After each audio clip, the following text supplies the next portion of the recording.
Eu não tinha muitos sonhos. Na realidade, eu não tinha quase nenhum sonho quando eu era pequenininho, de um tamanho de um botão, como minha mãe carinhosamente me chamava. Eu nasci no interior de Alagoas, numa cidadezinha com pouco mais de 20.000 habitantes. E ali naquela cidade eu pude entender melhor qual seria o meu caminho e as minhas perspectivas de futuro através do que viria depois a ser chamado o caminho da literatura. Mas eu estava longe de ter uma página que mudasse de fato a minha vida e a minha história. Na realidade, eu nem a conhecia, porque até então eu não era aquele aluno que você diz: nossa, que maravilhoso estar perto do Tiago da Silva, que é meu nome completo. Eu era um aluno complexo, muito inteligente, tirava boas notas, mas imagine aquele aluno que não parava quieto na sala de aula e constantemente era convidado a se retirar. Então, diariamente, eu tinha alguns momentos como esses. Isso não me diminuía, mas também não me fazia ser o primeiro a ser chamado para os trabalhos escolares. Entra um professor na minha vida que faz com que eu enxergue de forma real, presente, intencional, qual era a página que eu poderia escrever para a minha história.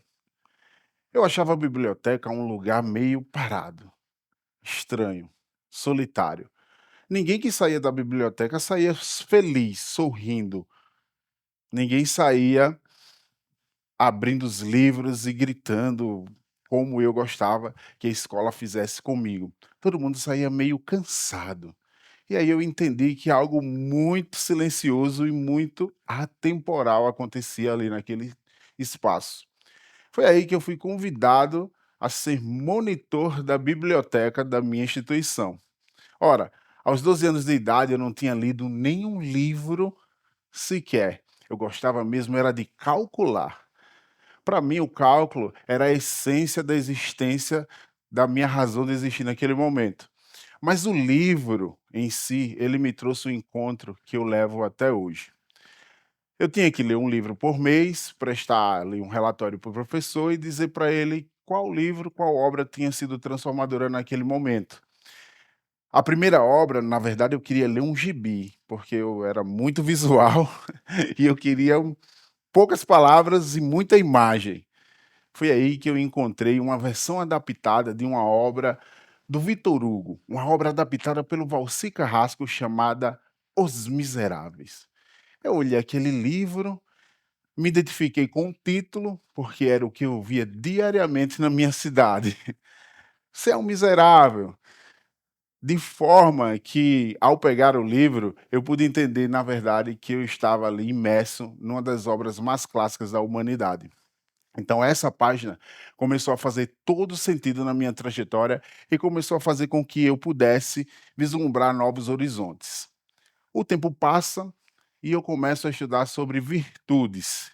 E o pequeno tratado das grandes virtudes me traz duas virtudes importantes que construíram do Tiago da Silva para o Tiago Mochileiro: coragem e prudência. Eu utilizei essas duas virtudes e ainda utilizo muito em todas as decisões que eu vou tomar, inclusive o que vocês estão imaginando, quando eu parei na pergunta que talvez me levaria ao milhão. Ser prudente é também ser corajoso.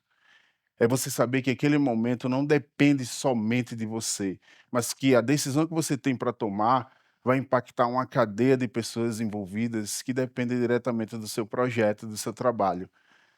Ser corajoso é muito legal, porque a coragem, ela é a virtude do herói. Todo herói é corajoso. E quem não gosta de estar perto de uma pessoa que é corajosa?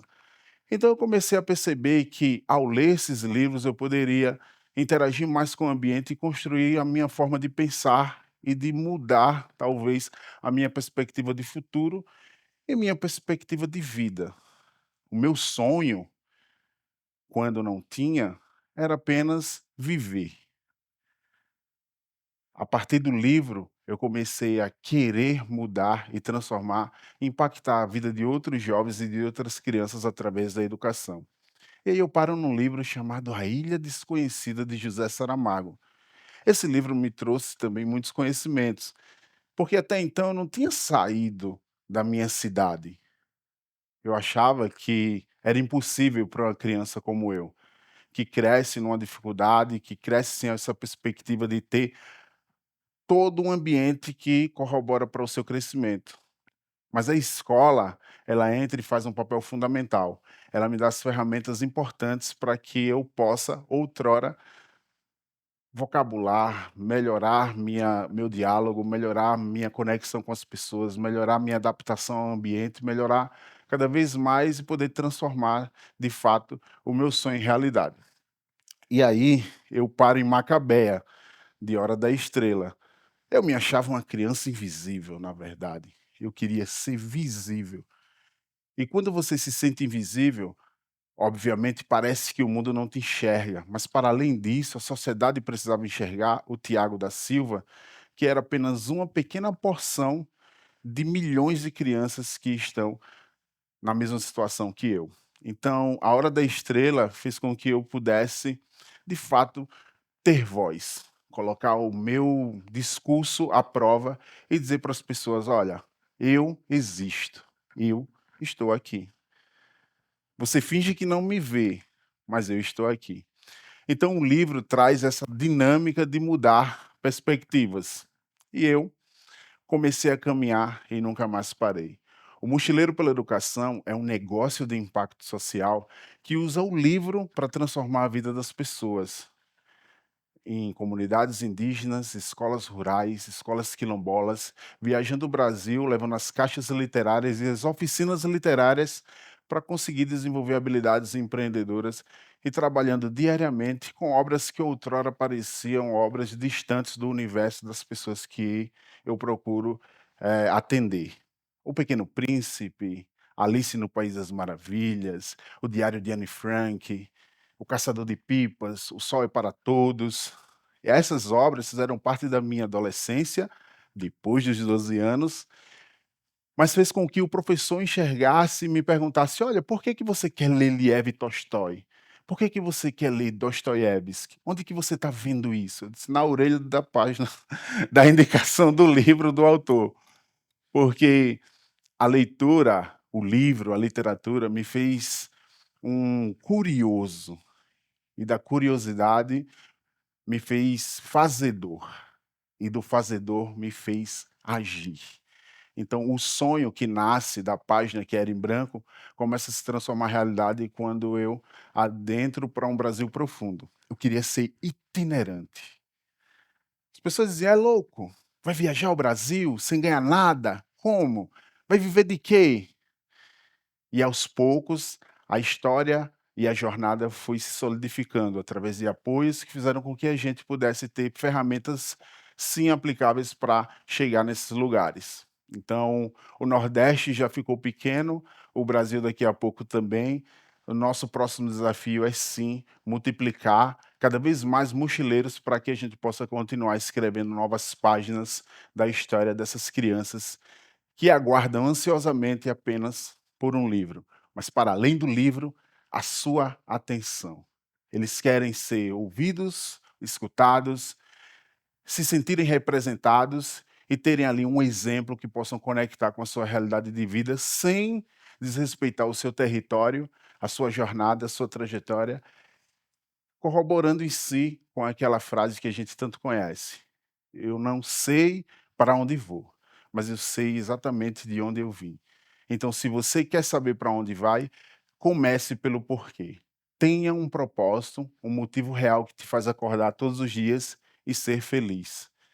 Paralelamente a isso, precisa sim ter sustentabilidade, precisa encontrar os parceiros certos para fazer com que sua jornada cresça. E aqui são os 3 pilares do Mochileiro pela Educação: inspirar jovens, criar uma comunidade onde jovens são inspiradores, criar uma comunidade onde jovens sejam empreendedores e criar uma comunidade onde jovens sejam leitores. E a partir do livro a gente poder trazer essa ferramenta tão importante de transformação social e econômica. Mas as perguntas, elas não param. A construção desse roteiro, elas não param. Quando eu li o primeiro livro, minha cabeça ferveu e eu achei que eu estava com as respostas, mas na verdade eu adquiri mais perguntas. E as perguntas, elas continuam ainda. Que página você vai escrever? Qual será a próxima página que você vai mudar a trajetória de crianças? Qual será a próxima comunidade? Quem será o próximo professor que vai te convidar para visitar a sua escola? Onde você vai estar amanhã? Onde você vai estar hoje? Qual a diferença que você quer fazer no mundo hoje? Então, eu acho que quando a gente, em comunidade, comunga de um propósito, e eu acredito que o livro é uníssono nesse ambiente onde nós estamos, que é um ambiente educacional, para fazer transformações reais na vida das pessoas, a gente pode, enfim, utilizá-lo também como um instrumento poderosíssimo para modificar ambientes e levar pessoas de um ponto A para um ponto B. Porque essa é a grande jornada e a grande missão da educação, é desenhar novas figuras, é escrever novos roteiros, ou então escrever roteiros que nem se imaginou existir. Eu sigo com uma jornada muito árdua ainda, fazendo muito trabalho para tirar crianças e jovens da invisibilidade. Eu não estou aqui por mim, não estou aqui pela minha família, eu estou aqui por um propósito maior. Lembram? Toda decisão que você tomar, você tem que tomar pensando em tudo aquilo que o cerca. Parece pesado, parece que você quer abraçar o mundo inteiro com seu sonho, com seu propósito. Mas quando você faz isso e você mostra nos seus olhos que você está ali presente, quem está do seu lado se conecta, se inspira e começa também a unir forças para construir um mundo melhor através da educação. O Mochileiro pela Educação nasce em Junqueiro, mas hoje ele nem pertence mais a mim. O Mochileiro pela Educação se tornou um projeto, um negócio de impacto social, balizado no ODS 4 da Agenda 2030 da ONU, Educação de Qualidade, mas para além disso, eu sou um eterno aprendiz. Ainda volto a Junqueiro, pergunto para o meu professor se ele ainda lembra de mim. Ele diz: Você deu muito trabalho, mas que bom que deu certo." As pessoas lembram do Tiago extrovertido, feliz. A minha mãe lembra do Tiago com medo, ansioso, às vezes perdido. A escola lembra do Tiago líder, audacioso, sagaz. Meus amigos lembram de mim, nem sei como, porque a maioria deles me vem como um louco, mas um louco com propósito. Eu acho que todo projeto, toda história, todo negócio, toda ideia nasce de uma loucura. Muitos vão dizer que não é possível, mas se você ir consertando, ajustando durante a jornada, no mundo das startups, pivotando, tentando alinhar os seus objetivos àquilo que você acredita, você consegue trazer um resultado muito melhor. E aí eu quero saber, qual a página que você vai escrever hoje? Aqui é um pontapé inicial, para que vocês saiam daqui com mais ferramentas inspiracionais e motivacionais, com histórias reais e verdadeiras, para que daqui por diante vocês consigam também trilhar os seus caminhos. Eu acho que nada mais inspira do que o exemplo. No livro Invictus, Nelson Mandela pergunta para o capitão do time de rugby lá da África do Sul, como que ele é o François, como que ele inspira, através de quê? Eu inspiro pelo exemplo, eu lidero pelo exemplo. No livro O Menino que Descobriu o Vento, William foi o primeiro a acreditar que era possível tirar água do chão seco quando ninguém mais acreditava. Então essa é a mensagem que fica e eu quero saber como que a gente vai compartilhar a luz a partir de hoje e qual história vocês querem mudar através das trajetórias educacionais, literárias e qual livro que vocês vão compartilhar junto com a gente nessa missão de transformar pessoas através da literatura com ferramentas tão importantes. Eu fico por aqui, mas essa jornada não para. A minha mochila já está pronta. E a sua?